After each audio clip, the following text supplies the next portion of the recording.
It had been about a week since the white-haired girl had taken up residence in the mansion.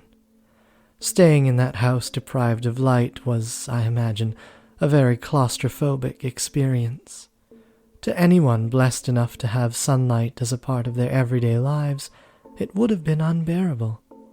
But for her, the mansion, with its prison walls and lack of either illumination or recreation, was the one place she could find respite.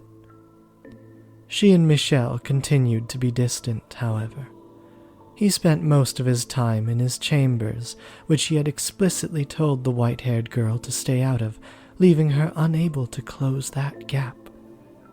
Nonetheless, on the occasions they did cross paths in the hallway, their eyes would meet, if but briefly. It was never for more than a few seconds.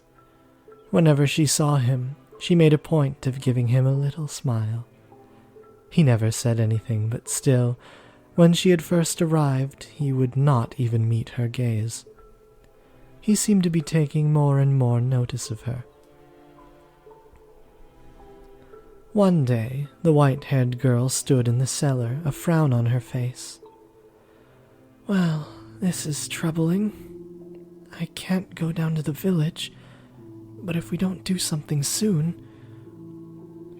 The cellar was where their food was stored, an assortment of non-perishables and dried food, smoked meats and cheeses. Her daily meals were taken from the supplies there. However, the stockpile was beginning to grow quite small. Were she not on the run, she could have gone to the village to procure more. Or perhaps, were she a little tougher, she could have captured a wild animal for its meat. But master, you know a young, delicate thing like her was hardly up to the task of hunting for food. How does he normally get his supplies, I wonder? From there, other questions about Michel started rising in her mind. No matter how lifeless he seemed, surely he still had to eat, right? The white-haired girl nodded, then made her way out of the cellar, intending to head for his bedchamber.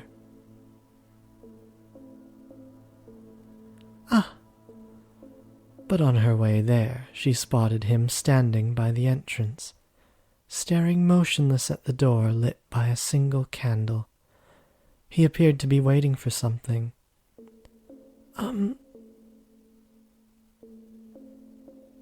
May I ask you a question? Go on. I was just down in the cellar and I noticed we were running low on food. Do you normally go down to the village to restock? I haven't been outside in 10 years. Then how do you... What if I told you I don't eat? What? That I am not of this world, and as such I have no need of sustenance. What would you think of that?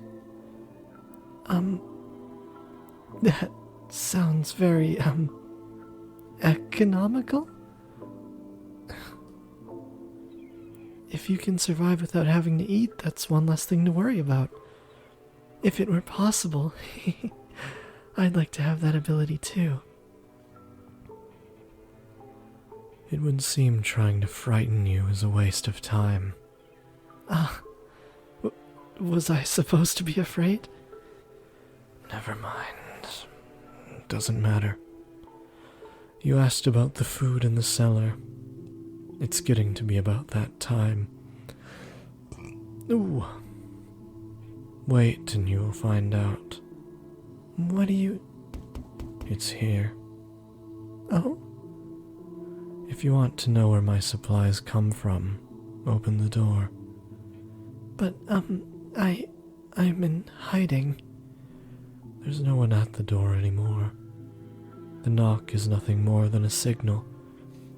A signal? The white-haired girl turned toward Michel to press him for more information, but he averted his gaze. Find the answer yourself, he seemed to be saying. She took several moments to gather her will, then marched over to the door. so bright. The sunlight, which she had not seen in some time, was so bright it seemed to burn her eyes. Although the sun itself had not gotten any brighter, she had simply spent so much time in the dark, her eyes were no longer accustomed to that much light. The color of her eyes made them quite sensitive to light already, so when she stepped outside, her whole world went bone white. The white-haired girl stood motionless for 10, perhaps 15 seconds, and when her eyes had finally adjusted to the light, "What's this?" She noticed a crate on the ground at her feet. She turned her head back to ask Michel about the box, but the mansion was so dark it appeared to be wholly severed from the outside world. From where she stood, she was unable to distinguish Michel from the shadows. A pang of nervousness struck her. She wanted to return to that darkness as quickly as possible. The white-haired girl had come to yearn for that world without light more than the one with. The crate was fairly hefty. The slightly built girl had considerate difficulty bringing it into the house. But eventually she did manage to drag it through the front door. Dick move of Michelle not to lend her hand. And then everything went dark once more, except for the faint flicker of candlelight floating in the air. "You can leave it there. I'll take care of the rest." What's... Without a word, Michel approached her and the box, withdrawing a knife that he had evidently kept hidden somewhere on his person. With it, he cut through the rope that bound the box. "Go on, open it up." At his insistence, she placed her hand upon the lid. She had no idea what lay inside this unexpected delivery. Whoever had brought it was already long gone. Staring at the strange box, she was racked with nervousness. However, what she found when she pushed aside the lid was completely ordinary food. "Is something amusing?" It was just rather anticlimactic. Here I was worried about what might be inside. "We were just talking about the supplies in the cellar." "So we were. It completely slipped my mind. This should last us for some time. It's all preserved just like what's in the cellar. But I don't understand. Who would deliver all of this to you?" "There should be a book in there as well." "What? Oh, there it is. In the library, he said that his family sends him 1 book a month. Does that mean this box came from them? If so, then why did the person who delivered this leave without speaking to him? What happened between him and his family? Is he here because they want him to be here? Or because he chose to be here?" "Take the book to the library, please. I will bring the rest of the supplies to the cellar." "But it's a big box. I'm sure you could use some help carrying it." "That won't be necessary. Take the book and go." But... "Fine, then stay here. I'll take care of everything." Wait, hold on, please. What is it? You don't have to answer this if you don't want to. And, I'm not trying to pry, but I can't help but be curious. Say what you have to say, please. I was wondering if you could tell me why you live here, in this mansion. Why did whoever delivered this box leave before you even opened the door? Could you perhaps be imprisoned here? I told you this the very first day. I am cursed. It's only natural for a cursed man to live in a cursed house. Yes, but that's such a vague answer. I don't understand why you're in the situation you are. I don't know how you feel about it. There's so much I don't know. And I'm not even sure if your curse actually exists. I see. That is a perfectly reasonable doubt, from your point of view. Having been branded a witch because of your appearance, it would make sense that you would think my curse might be fabricated, or perhaps a metaphor for something else. All right then, come with me. What? I'll show you my curse. As he turned on his heels, the white-haired girl caught a glimpse of what appeared to be a smirk on his face, like the whole thing was some kind of sick joke. That smile carved into his mask was far colder than any look of annoyance or rejection. But despite the twinge of nervousness, she still followed after Michel. As much as he might have stood out in a crowd, with such height and long hair, his presence was almost entirely eroded away by the darkness. She felt that he could simply fade away into nothingness at any moment.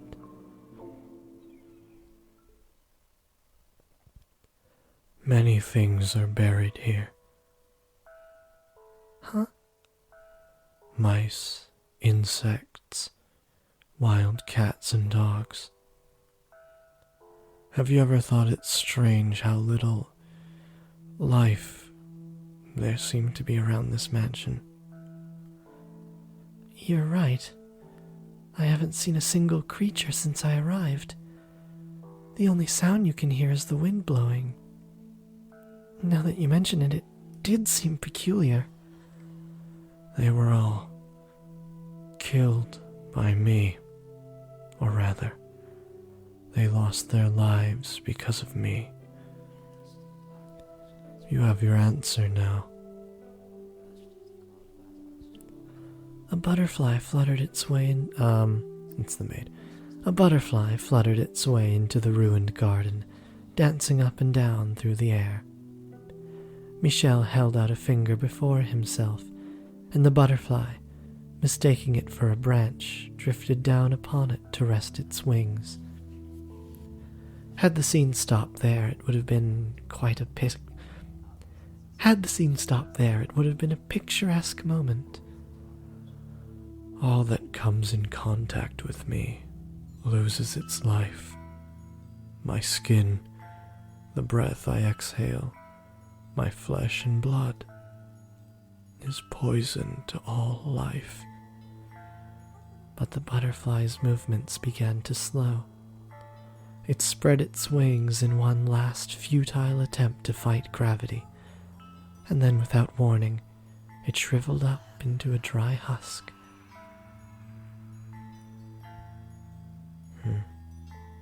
It's dead, all dried up and lifeless, like it's been dead for days. It's like his finger drained all the life out of it. Is this his curse? Is that even possible? But I saw it with my own eyes. If this is his curse, though, it explains much.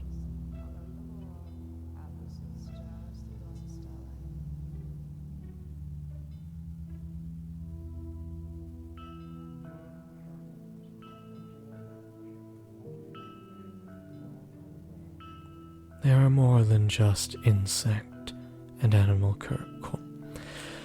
There are more than just insect and animal corpses buried here too. Servants who came to visit me long ago. are here beneath the ground, under our very feet. That's why the servant leaves before I open the door. Should he touch me, should he get near me, his very life is in danger. No one is interested enough in seeing me to take that risk. No one will have anything to do with me. Nary a soul even wishes to see my face.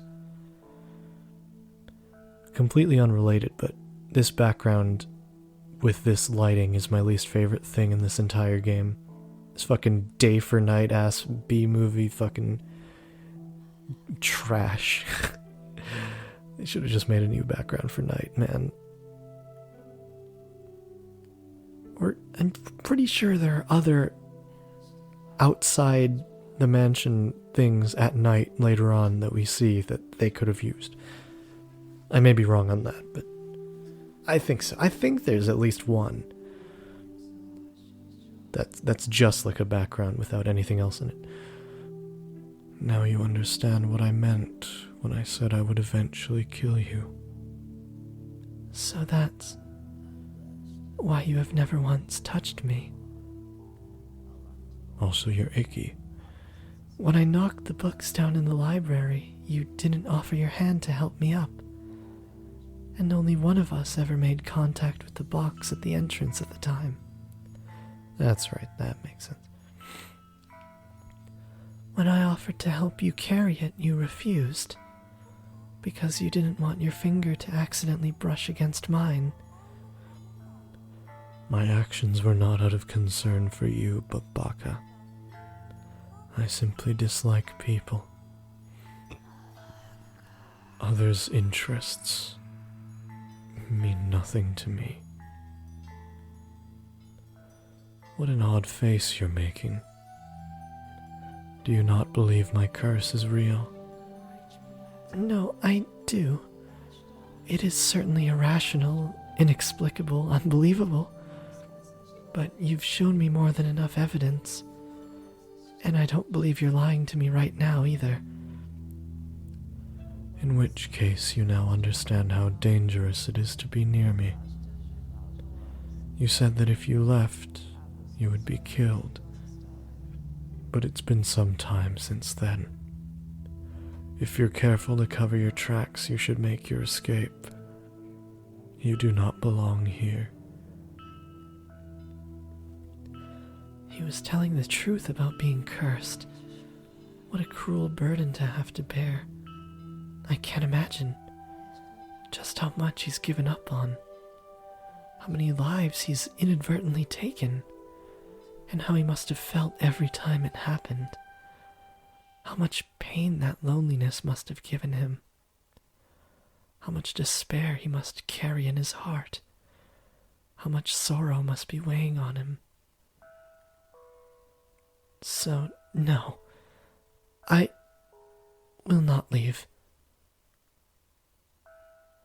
I will stay here with you. Leave this place. No, I will not. Why?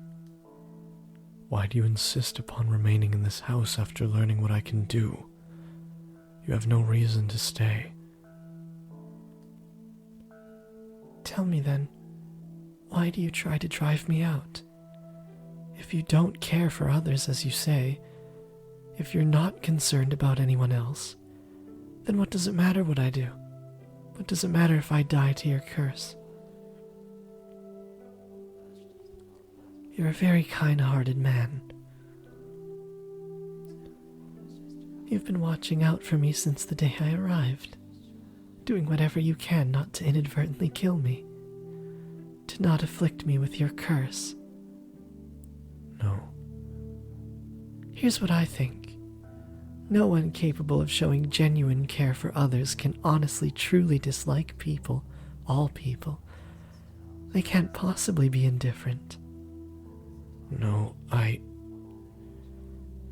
That day we met before the stained glass window, you heard me out. You listened to my plight. You didn't try to chase me out. That day I thought you to be a good person, and I still believe that. I simply assumed you would leave on your own when it was safe. I never thought you would be so foolish as to want to stay in a house like this with a man like me. How does that make me foolish? Do you not value your life? Are you not afraid of death? Do you not find me unpleasant? The thing I fear most is loneliness. You're probably right that by now I could safely sneak away, get myself somewhere far from here. But even if I did, I would inevitably find myself in the same situation. The only way I can avoid that fate is to stay away from everyone, to live in solitude with no one to talk to. I know you understand how that feels. It terrifies me. I'm afraid of having to spend day after day with no one to talk to, no one to share my experiences, my thoughts, my feelings with. If that's what awaits me out there, then I want to live with you.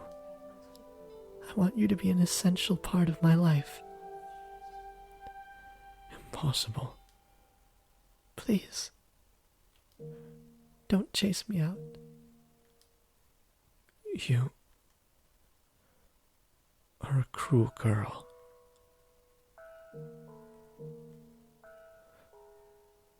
Never again will I allow myself to get close to someone, only to watch them die. Never again. My mother was the first to die. It happened shortly after my birth. Next was my wet nurse. 2 deaths could be considered a coincidence, but as the number rose, it became clear that I was cursed. And I was forbidden from making contact with anyone, even at home. Regardless, being in the same house, accidents will happen. Numerous people lost their lives. Attendants unfamiliar with me, or those who simply brushed up against me by mistake. I couldn't take it any longer. So you chose to move here, to this remote mansion, to keep yourself away from your family. You weren't imprisoned here. You elected to live alone so you wouldn't hurt anyone. For better or worse, I was born into a noble house. So rather than abandon me, they've provided me the means to live out of sight. No. Oh.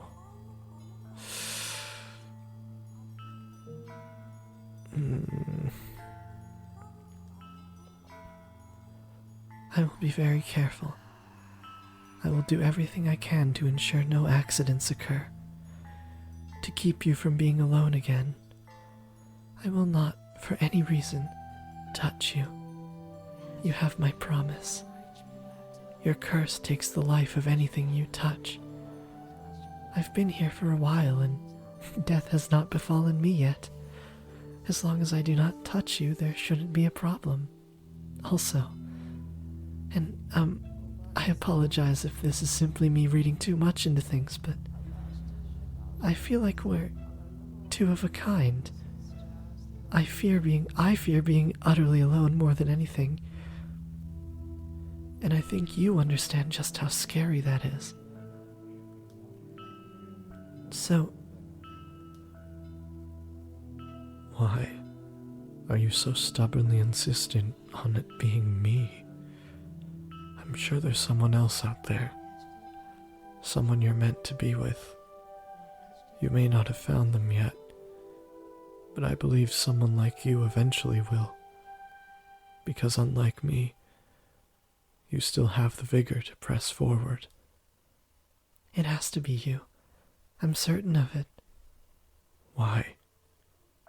Because, well, You can't tell me? No, I can, please don't get upset with me. I think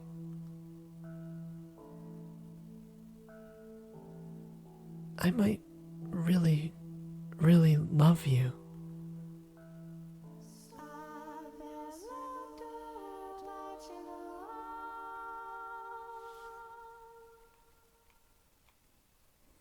His was a power that evoked images of witches or demons, the unclean and the impure. A mere touch was all it took for him to strip man and beast alike of its life. God has quite a cruel streak to bestow such a power upon such a beautiful young man. And a strange power it was indeed, like something out of a fairy tale. Like something confined to words upon the page, it seemed otherworldly, unbelievable. Nonetheless, as he had demonstrated to the white-haired girl, his peculiar powers were indeed real. That said, the world has its fair share of oddities. It just so happens that those curiosities tend to remain hidden away, known only to a few. Although, you have laid eyes upon a number of unusual phenomena yourself, Master. The doors to the past through which we have passed, this very mansion. And as a matter of fact, the two of us. Now, as you just saw, the white-haired girl found herself enraptured with this man and his accursed power. How do you think Michel acted in response to her proclamation? He had spent so long refusing to interact with others, no, unable to interact with them. As such, he was unsure how to respond. After standing there expressionless for a few moments, he muttered, "I'll consider it." And with that, he returned to his chambers. While he was not someone who wore his heart on his sleeve, I personally do not believe he was completely devoid of emotions. He had simply forgotten how to express them in his extended solitude. So I think he was, in that moment, in a state of complete panic. She had, after all, just assaulted him with a stream of incomprehensible declarations.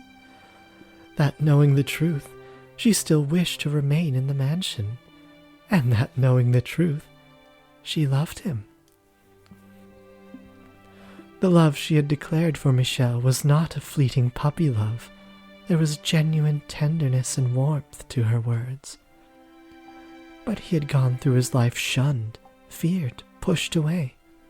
To him that was normal. He had never given anyone a reason to have any fondness for him.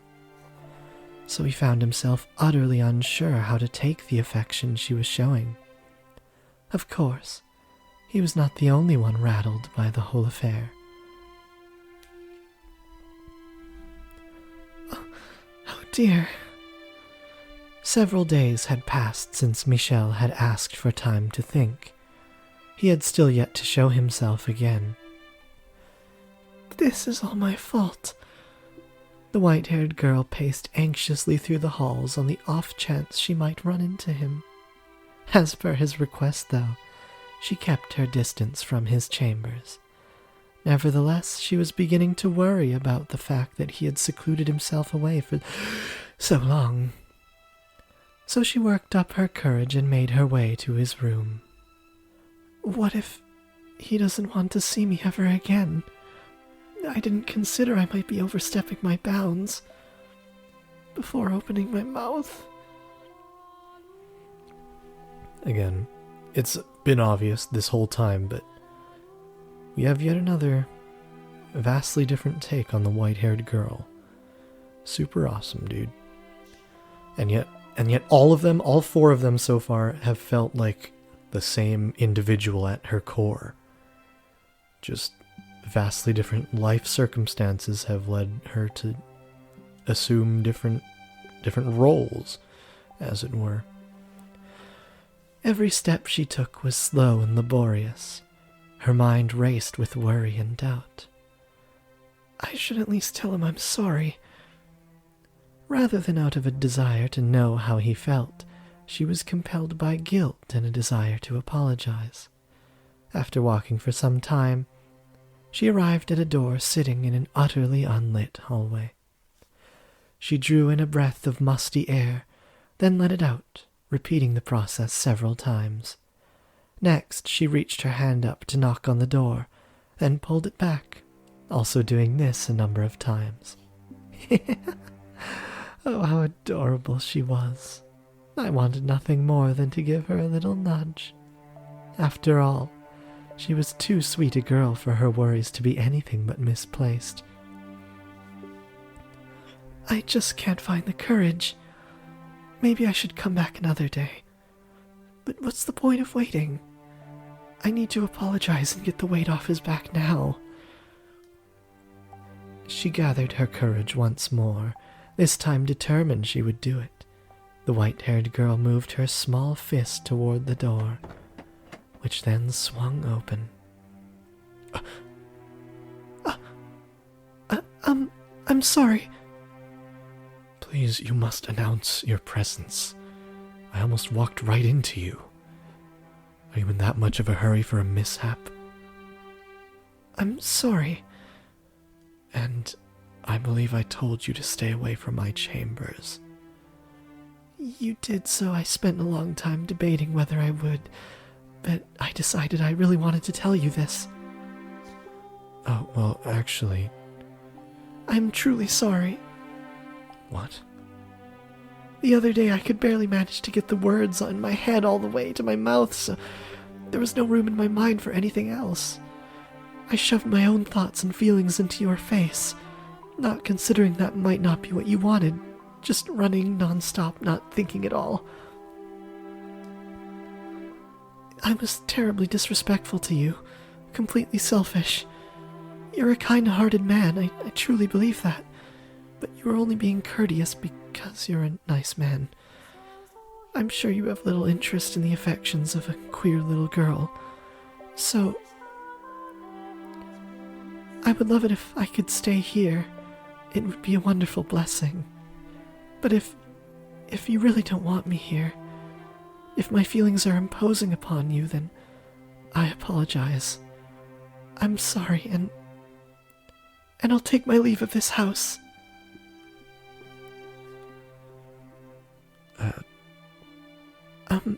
I'm sorry. Don't be. My mind went blank for a moment. What? I find it difficult to comprehend you. The other day you were firm in your intentions to stay, and now you say you'll leave without a struggle. You holed up in your room for so long that I thought, you didn't want me around. To be honest, I want to stay here, I do. I think you should do whatever pleases you. Huh? You can stay or you can leave. I will not pressure you to do one or the other. So, I'm not imposing? To tell you the truth, I had to think about that for some time.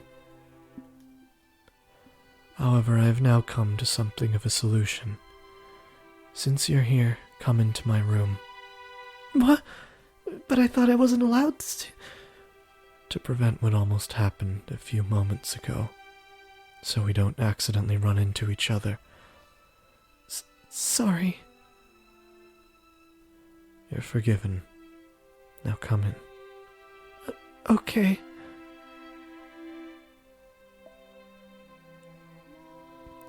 Is this a necklace? If that's what it looks like to you, then I suppose that means I succeeded. Pick it up. It has a little bell. It's adorable. Please make an effort to wear that while you're in the house. Because it's so dark, there will always exist the risk that we might accidentally bump into one another. So I tried to come up with a way to reduce that risk. Does that mean you didn't leave your room because you were working on this? That's right. What other reason would I have? One thing, like, you can say all you want about the pacing of this story and how some dialogues are like redundant or reiterate things that we already know. But what this story does that, rather what this story doesn't do that many other Japanese stories in similar style do, is it doesn't talk to you, the audience, like you're a fucking idiot. So it doesn't make the characters into idiots for the sake of explaining stuff to the audience. So a lot of the time, after Michelle says, please make an effort to wear that while you're in the house, the white-haired girl would have had a line like, eh? Or like, why? What do you mean by that? Please explain in great detail. But he just instantly launches into the explanation and she doesn't look like an idiot. So we can interpret that as soon as he says, please make an effort to wear this, she sort of gets it or is putting the pieces together herself without having to it up, you know? And I appreciate that. It's good. I think most people would assume it was because they had put you in a bad mood or that you didn't want to see them. I have little sense of how most people see the world. Sorry. I appreciate it though. I'm really glad to know that you put so much thought into a life together with me. It would be difficult not to, after the other day. I'm so happy right now. I can't think of any better word to describe it. I couldn't be happier. Yeah, dude, when someone makes something for you, or like not even a grand gesture, but just does something for you, a gesture, goes out of their way to do something for you, that's how you know you got a real one on your hands. Where, like, unprompted, they don't feel pressured to do it societally or by you. They just do it unprompted. That's one of the best feelings in the world. You're being dramatic. Okay, well, fuck me then, huh? To tell you the truth, I feel a little bad about it. Why? It seems rather impertinent to affix a bell to someone. You're not livestock, you're a person. That was an odd delivery by me. That's why you turned it into a necklace? Yeah, they would have. Livestock would have had bells and shit in this time. Right? Yeah, totally. Thank you very much. I'll keep it on me at all times. I really, truly appreciate it, Lord Michel. Don't call me Lord, please. Alright then, I'll just call you Michelle. And will you please call me Giselle? The windows. What? If we could open the windows. But never mind. I was just thinking you wouldn't need the bell at all if we could get some light in here. They can't be opened? They're rusted shut. All the windows have been shuttered for as long as I've been here. I assumed you had boarded them all up. That was done long before I ever arrived. After so many years here, though, I hardly consider it an inconvenience anymore. It also serves to repel wanderers. Oh, really? Is there something odd about that? No. It's just, I realized I had the wrong impression about a number of things. As I learn more, I see things in a different light. See you in a different light. And I'm sure there's still plenty more for me to learn. Of all the people I have ever met, You are perhaps the most difficult to predict. Not only do you have no aversion to the darkness, The dark has always been a close friend of mine. Which isn't to say I dislike the sun. Its light can simply be a bit too strong. Its light can simply be a bit too strong for me. I'm like some kind of unholy monster that can't be.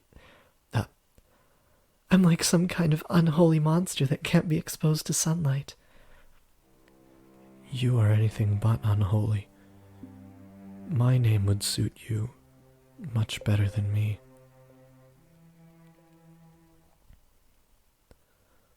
Well, isn't that just all saccharine sweet?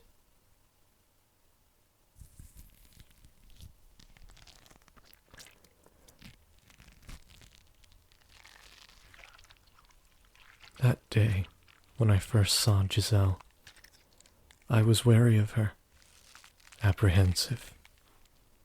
I didn't want her anywhere near me. But as my doubts about her faded, I began feeling something very different, as though the lump in my heart had been melted away. I began to yearn for her to be at my side, knowing full well it couldn't possibly last, knowing full well how foolish it was. I found myself captivated by her. I found myself wishing to have her stay with me.